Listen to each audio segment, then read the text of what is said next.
it's a great day at Grand Lake. Another beautiful fall day. Weather's cooling down nicely and it's not so hot to get outside.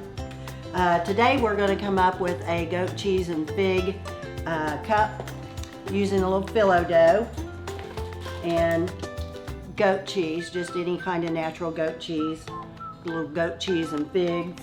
And I'm going to top it with figs and some pecans.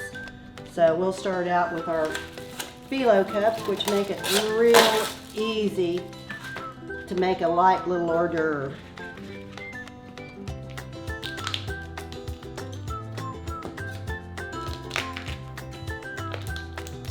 And I'll just take a little bit of a phyllo cup, fill it with a little goat cheese. Can't get any more simple than that.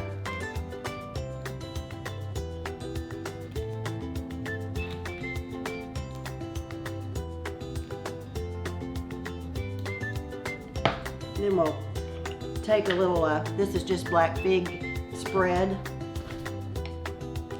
and just a little spread on top of the fig.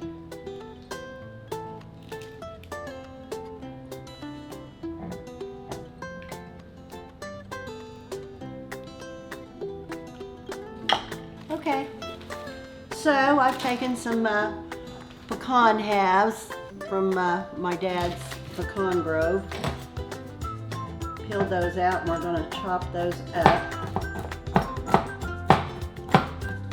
just ever so slightly, and sprinkle just a few pecans on the cups. Gives it a nice little crunch. And I'll fill the rest of those cups, and then we're going to put this in a 350 oven for 5 or 10 minutes. Just kind of let the cheese and the fig and the nuts kind of bubble up together, and it'll be a done product.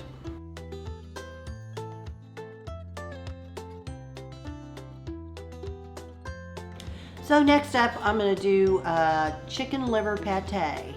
And now this isn't everybody's dish, but those of us that like foie gras, it's absolutely fantastic. So we'll start with some chicken livers, which I have rinsed.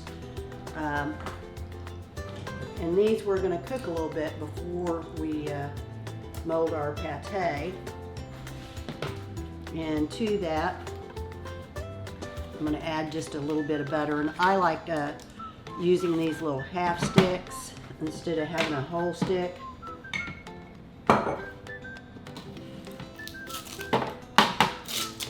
So to cook these, I'm just putting a little bit of butter in. And some salt and pepper.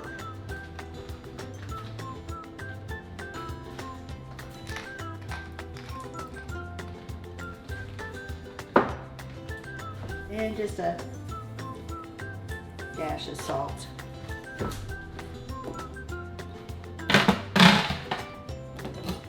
So I'm going to go ahead and start these, just going to poach them just a little bit. And while I'm doing that, I'm going to get this out of the way. We need just a little garlic.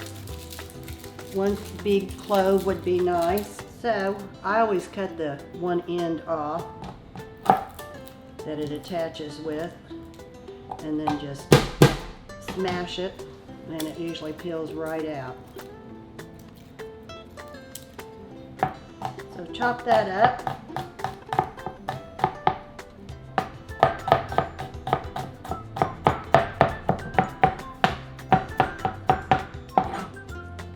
And to save the trouble that we went through on the garlic, I have purchased already chopped onions. So just about a tablespoon and a half. And we'll see how our livers are doing. Now to this, we're going to add this all in a blender. This is to imitate the foie gras. They take a duck or a goose and feed it excessively. Don't let it get a lot of exercise, and that really makes the liver large and buttery. So we're going to imitate that by taking our chicken livers and adding butter to it. Okay, so while my livers are just about ready, I'm going to go ahead and soften my garlic and onions. You can put them in there raw, but it gives it a little bit of a sharp bite. I like mellowing them just a little bit before I add them, caramelizing and bringing a little bit of the sugars out. So we'll just do a little butter in the skillet. Then we'll add the garlic. That's 1 large clove of garlic and about a tablespoon and a half of chopped onions. And we'll let those start caramelizing. And now my chicken livers are a nice medium, not overcooked, but not undercooked either. We don't want raw pate. So I'm going to add the chicken livers to my blender.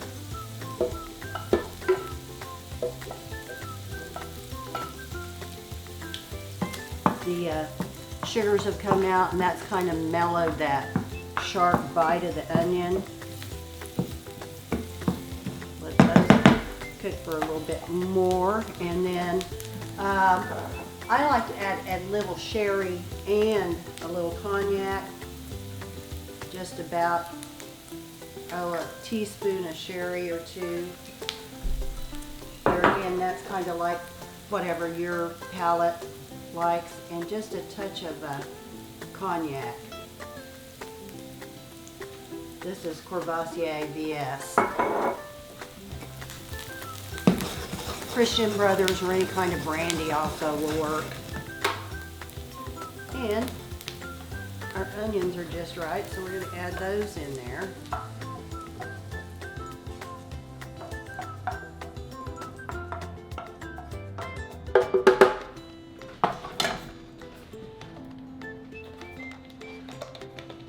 And about a tablespoon of heavy whipping cream. And now we're going to come in with our butter, and I may add a little more butter to this. And I'm just going to do a little taste. See if I like it. I may add something else.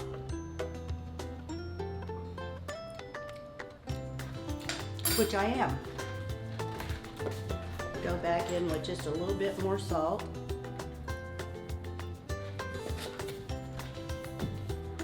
And I'm going to add just a little bit more sherry.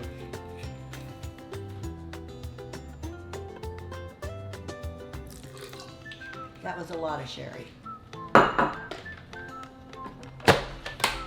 You can measure it out in a teaspoon or a tablespoon if you'd like to be a little more. I'm a dump cook, so I don't do that.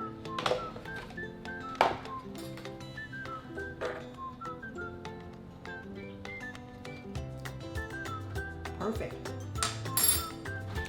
Yummy. I can eat the whole thing right now just like that. I'm a liver person. I scrape the liver into a ramekin.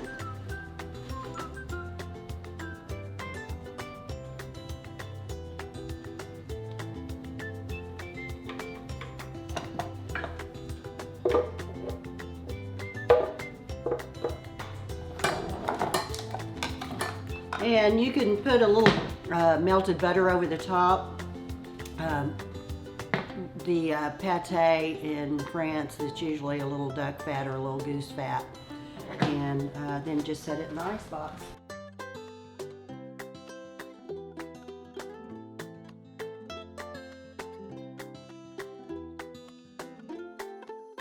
Okay, so for those of you who aren't really into foie gras or chicken liver, this is a dish that just pleases everybody. It's easy to do, it cooks quick, and it's a fave with all the kids as well as the adults.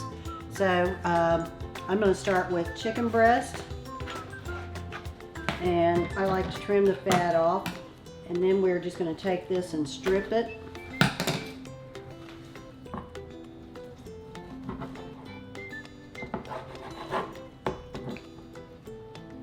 And cut it fairly thin. I would say maybe an 1/8 of an inch. And we're going to put this on a skewer. It's chicken satay with peanut sauce. I'm gonna set this aside for just a sec. We're gonna go ahead and make our peanut sauce. And this is a little shortcut. You know I like shortcuts. So we're gonna take our pan, and today I'm gonna use a little bit of brown sauce. This is McCormick's, it's my favorite.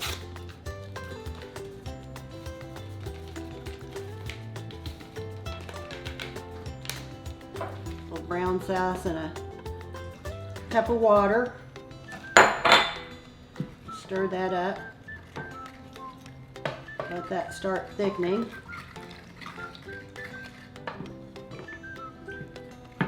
Okay, so I'm letting my brown sauce thicken. And to this, I'm going to add peanut butter. And today I've got crunchy. Usually use creamy. All my creamy went to OSU with Haley. So just about a tablespoon and a half. And this is a shortcut on the peanut sauce. But it tastes every bit as good. And we're going to add just a little bit of Kikkoman soy sauce. Gives it that Asian and Indonesian flair. If you can't use soy sauce, you can find amino acid replacements that have no soy. And you can use that as well.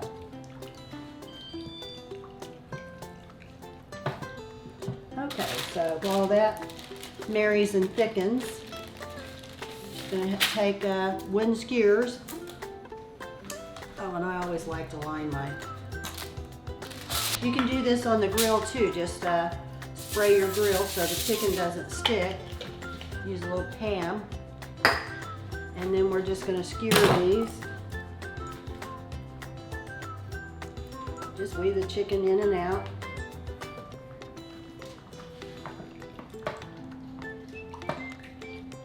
Sauce is coming along nicely. So, and then place them on your pan. Okay, and we put these in a 350 oven for about 10 to 15 minutes, just till they're kind of a golden brown. You don't want to overcook them. You kind of want them a little juicy. So we'll put them in the oven and set our timer for 10 and check them.